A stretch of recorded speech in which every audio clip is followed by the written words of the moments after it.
What's up, everybody? True Boxing here. Thank you for coming back to get hit with the truth. So today we are doing the What's Next on Gervonta Tank Davis following his 7th round knockout victory over Ryan Garcia in their big super fight that took place on April 22nd on Showtime pay-per-view. And, we come to this, it was also a catchweight fight at 136. And Tank, it was the biggest win of his career. Now, before we get into that, if you guys could smash the like button, leave a comment, subscribe to the channel, I really do appreciate any and all support. And as I try to build my channel up here, I'm just trying to push it out there. And anything negative you guys got to say, you can give me a thumbs down and leave a comment. I'm okay with it. I can take the criticism. But back to Tank Davis. So a big win for him. I mean, no doubt it was a solid performance. Very, very good timing on Tank's part. And he got a very decisive victory. I said from the beginning, I do not like the weight clauses. I don't mind the 10-pound rehydration clause. I'm okay with that one. I do not like that this fight did not take place at 140. I don't. Yes, Ryan agreed to it, and that's on him. But that is significant, and that matters, and that tips scales. And Tank has fought at 140 before. So I'm just going to keep saying that the fight should have taken place at 140 with the rehydration clause at 10 pounds after that. So that's just my opinion. I want to say that. But now the big question is, what's next for the WBA regular lightweight champion following his victory?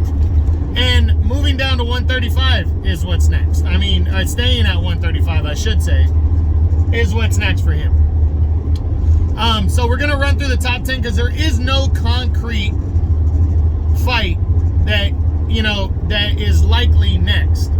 There's hopes, but nothing concrete. So let's start with sitting at the top of the division, the undefeated, undisputed lightweight champion of the world, Devin Haney. How likely is this one? Right now, I think it depends on the outcome, of course, of Haney and Lomachenko. They are fighting Saturday, May 20th on ESPN pay-per-view. Going to be a very good fight. Now, personally, I think Haney's going to lose that fight. That's just me. And if he does, I think the fight with Tank is off the table then. But if Haney pulls off the victory, I think that's an easier fight to make if Tank wants that fight. That's the big question, though. It's an easier fight to make due to promotional issues. Because Lomachenko has a contract with Top Rank. This is going to be Haney's last fight on his contract with Top Rank. So if Haney pulls off the victory over Lomachenko, it's an easier fight to make with Davis because Haney can just go to the PBC and fight him. But Davis has got to want that fight. And to be honest, I don't think he wants anything to do with Devin Haney right now. So I'm going to say no, that I don't believe that this fight is going to happen. I think it's possible. I think if they want it bad enough, they can get it done. But I don't think this one is going to happen for a couple reasons that I mentioned.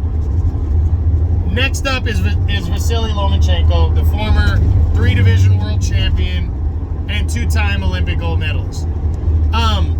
This is a dream match we've been wanting for a few years now. It's always been, Floyd doesn't care about Loma. He doesn't see a point in Davis fighting Loma. I think now would be the most real time if Loma pulls off the victory over Haney. Loma beats Haney and becomes undisputed champion. I think there's a very real possibility that we see Lomachenko and Gervonta Tank Davis. It's just going to be interesting who wins the rights to this fight. If Davis is the bigger name per se, I don't know how that is worldwide, but I know he is a big name in the United States and a big star. If he is the bigger name, but Lomachenko has all the belts, then who's calling shots in this one is what I want to know. Are they going to agree on 50-50 terms? Who's going to air the fight? That's going to be the interesting thing here. I definitely think it's possible if Lomachenko defeats Haney, but I'm a little skeptical on whether it can be made or not. So I'm about 50-50 right now. George Kambosos Jr., the former unified champion. Not likely. Kambosos is fighting Maxie Hughes next. I think Kambosos just trying to get himself back in the mix. And I don't see why Tank would want to fight Kambosos next, unless he really wanted to knock Kambosos out, where Teofimo Lopez and Devin Haney couldn't do that. If he wanted to fight him for those purposes, then I think this fight is possible in the second half of the year. Then there's Shakur Stevenson, the undefeated former 2-division world champion. I don't see Haney and Stevenson fighting. One, they're with rival promoters. Haney's with the PBC, and you have Stevenson with Top Rank. So I don't see these two guys locking horns for the regular belt or at all in the second half of the year. I think it's a fight that's going to have to be built, and it's going to happen in a few years, but definitely not now. And again, that's just my opinion. Then there is Isaac Cruz, a rematch. I think this is probably the likely opponent for Tank Davis next. I think a rematch with Cruz for Tank makes sense. For Tank himself, you know, and his people, it makes sense coming off of a super fight win over Ryan Garcia, as he, you know, explores the landscape of a possible undisputed title showdown. But I think Tank's gonna get in there and want to fight Isaac Cruz next. That's my opinion. Then Jermaine Ortiz. He's with ESPN and Top Rank. I don't think it's likely that him and Tank would happen. Then there's undefeated William Zepeda. Zepeda's there.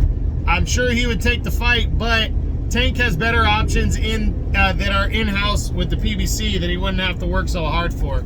So I don't see him and Zepeda going at it.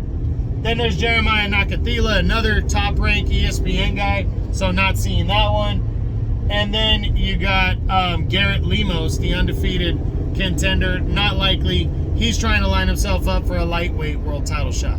So after all that's said and done, what do I think is possible for Tank Davis next? Honestly, I really believe the Isaac Cruz fight is probably the fight that's going to go down. I see Haney, if he beats Lomachenko, I don't think Tank wants to fight him. To be honest, I don't. And if it's Lomachenko beating Haney, I think Tank wants to fight Loma, but I think their promoters might get in the way of that fight. So, but I do think it's a real possibility. So I think top three, if I'm Tank, if it's Tank, I think Isaac Cruz is probably the front runner, but I also think a showdown with Lomachenko is very possible. Potentially a showdown with Haney, and then maybe on the back burner, George Kambosos Jr., but I don't think so.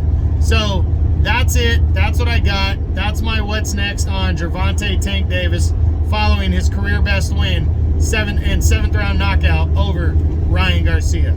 I hope you guys enjoyed the video. If you did, smash the like button, leave a comment, subscribe to the channel. I appreciate any and all support. This is True Boxing. You've been here with the truth.